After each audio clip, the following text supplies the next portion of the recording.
n'exploitons pas tout le potentiel. Nous ne connaissons encore que très peu les possibilités du cerveau humain. On commence finalement, avec il y a quelques années encore, pour la majorité des gens, l'hypnose, ça demeurait un mystère. Maintenant, on s'aperçoit qu'il y a quand même, c'est quand même un fait réel, alors qu'il y a 100 ans, un siècle, c'était vu. On peut le répéter, celui-là. On ne pouvait pas croire à des phénomènes comme ça. Les gens, c'était de la fumisterie à ce moment-là. Alors, il en demeure pas moins que la psychologie et la psychiatrie, et ce sont des sciences quand même relativement nouvelles, tant qu'à la compréhension de l'être humain. C'est très nouveau. Est-ce que l'avenir, finalement, c'est de vraiment découvrir qu'est-ce que c'est que cette machine fort complexe que nous appelons cerveau humain, et qui a peut-être, finalement, plus d'un tour dans son cerveau? Est-ce qu'on parle, par exemple, vous savez, lorsqu'on regarde ces histoires, en fait, de miracles, vous savez, tout ce qui est à la base de la religion, et quand on regarde, finalement, les tribus primitives, on a toujours aussi la notion aussi du magique, de l'insolite, du culte, dans le but de faire arriver telle et telle chose. On a aussi des apparitions des dieux qui répondent aussi à l'image, si on veut, de ces gens-là primitifs. Il ne faut pas aussi non plus oublier qu'il y a tout le besoin aussi de cette civilisation primitive-là. Je veux dire, il y a la mystification, si on veut, de tel et tel phénomène qui peut sembler surnaturel et qui ne le serait pas aujourd'hui avec analyse. Mais moi, je demeure quand même perplexe et très intéressé, finalement, par rapport à...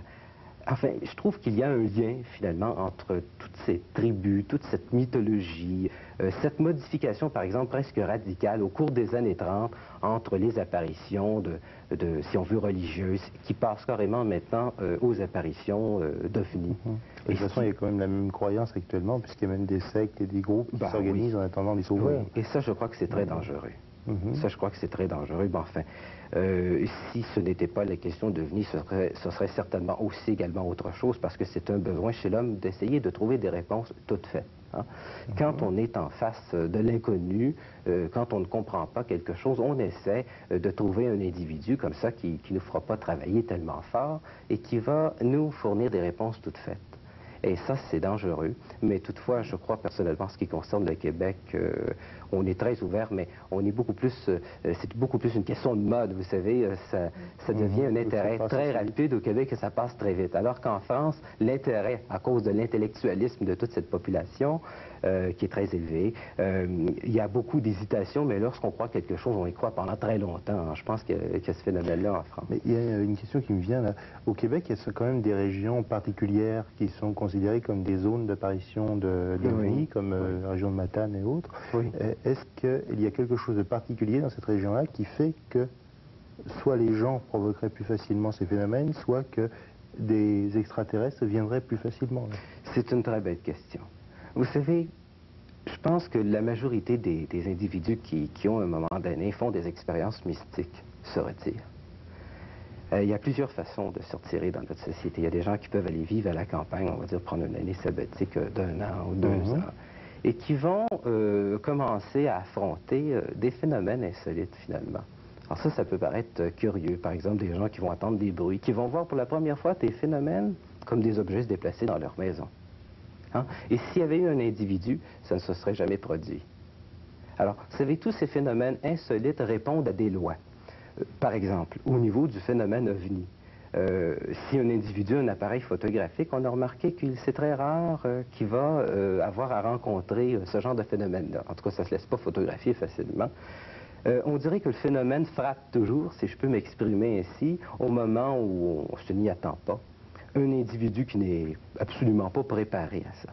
Autrement dit, un individu qui n'a jamais pensé vraiment, qui ne s'est jamais intéressé à la question, va être plus facilement frappé par le degré d'insolicité qui affronte par rapport à la situation comme le phénomène OVNI. En général, j'ai rencontré des gens qui ne s'intéressaient pas du tout à ça, à qui c'est arrivé. Alors, ils ont quelque chose en commun. Et cette espèce de retrait en campagne, isolé, de préférence une seule personne, jamais d'appareil photographique, et pas nécessairement ouvert, vous savez, une vie tout à fait ordinaire, Oui, tout mais à fait par opposition, c'est quand même aussi des gens beaucoup moins stressés, des gens qui fabulent beaucoup moins. Oui, les gens de la ville. oui, et c'est ça qui est curieux en ce qui concerne les gens de campagne. Enfin, pour la fabulation comme telle, je ne sais pas si les gens, par exemple, qui sont à la campagne fabulent beaucoup plus que ceux de la ville. Je pense que c'était peut-être vrai il y a 40 ans, il y a 50 ans, mais aujourd'hui, je pense que ce sont des contextes quand même aujourd'hui nettement très rattachés. Disons que je pense que le Québec est sorti un peu du contexte des fables et tout ça. Non, j'ai rencontré des témoins tout à fait traumatisés, des gens qui ont affronté un inconnu, et ils n'ont pas trouvé nécessairement l'expérience amusante. Mais est-ce qu'on pourrait penser à ce moment-là que le développement de la télévision, de la radio, le développement des antennes, des lignes à haute tension pourrait augmenter le phénomène? Non, je ne crois pas du tout. Moi, je ne pense pas qu'il y a de lien. On a essayé, au cours des années 50, au cours des années 60, d'attribuer absolument, et c'était normal d'ailleurs, une recherche d'explication scientifique. Et on doit dire qu'après 30 ans, finalement, on n'y est pas parvenu. La preuve, c'est qu'on ne peut pas répéter en laboratoire le phénomène OVNI.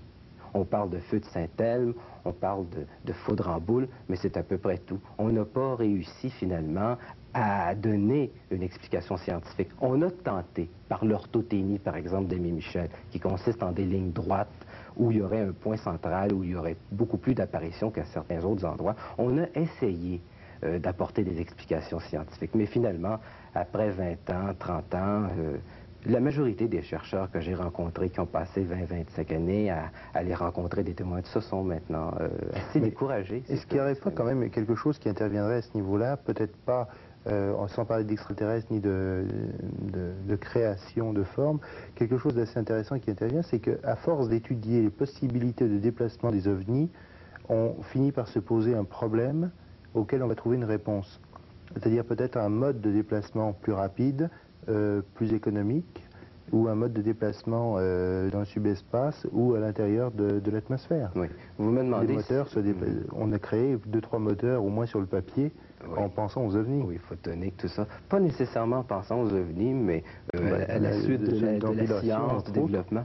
Vous êtes en train de me poser une question, à savoir si le phénomène ovni comme tel ne serait pas une inspiration au développement de notre technique. Ça peut être une intervention créative. C'est sûr que quand on voit des objets, tels que ça nous est rapporté, le phénomène OVNI, qui se déplace environ à 2000 milles à l'heure, avec des virages de 90 degrés, sans que les occupants soient littéralement tués, c'est sûr que ça demeure intéressant à ce moment-là. Mais il en demeure pas moins qu'on n'a jamais réussi à travers le monde, quoi qu'en disent certaines personnes, à kidnapper des extraterrestres avec leur appareil. Je veux dire, ça, ce sont des fables. Vous parliez de fables tantôt, ça s'en est complètement. Il y a beaucoup de gens comme ça qui vont charrier énormément et qui vont vendre toutes sortes de volumes. Il y a très peu de bons livres, finalement, au niveau du phénomène OVNI. On peut parler de Jacques Vallée, on peut parler d'Aimé Michel, qui sont les grands, mais majoritairement, on peut dire que 90% de ce qui se trouve sur les tablettes, c'est pas du tout sérieux. Alors, par exemple, j'ai les pistes d'Asca au Pérou, vous savez, tout ce machin truc de relation entre l'Antiquité et aujourd'hui, c'est des blagues. Pour la simple raison que... Quelles seraient les explications, alors? Bon, ben, c'est très simple, on en a justement parlé un peu la semaine passée.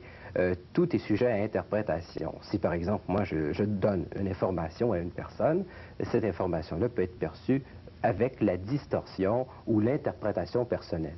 Mais si en plus il y a 2 ou 3 000 ans qui séparent le temps où je vous donne une information, le temps où vous la recevez, c'est-à-dire 2000 ans ou 3000 ans après, et l'interprétation que vous en faites, à ce moment-là, vous pouvez tout à fait, je peux vous dire blanc et vous pouvez tout à fait dire noir, et vous allez être convaincu que c'est noir. Et vous pouvez me dire noir et je vais être convaincu que c'est blanc, vous savez. Alors, il y a un degré d'interprétation tellement flou, tellement vague, que c'est très facile à travers notre société, avec la technique que l'on connaît aujourd'hui, lorsqu'on voit de boules de feu, de mentionner qu'il s'agissait là de fusées, vous savez, on voit à travers également notre bagage intellectuel. Il ne faut pas oublier ça. Alors là, j'aimerais que vous arriviez à me résumer, là, je pense qu'il nous reste 3 minutes, me résumer un petit peu la position, enfin votre position, la façon dont vous pensez, comment les gens, bon, quel type de gens vont faire ça, pourquoi, et comment est-ce que ça va s'exprimer? Oui, ben c'est 3 minutes pour répondre à plusieurs questions.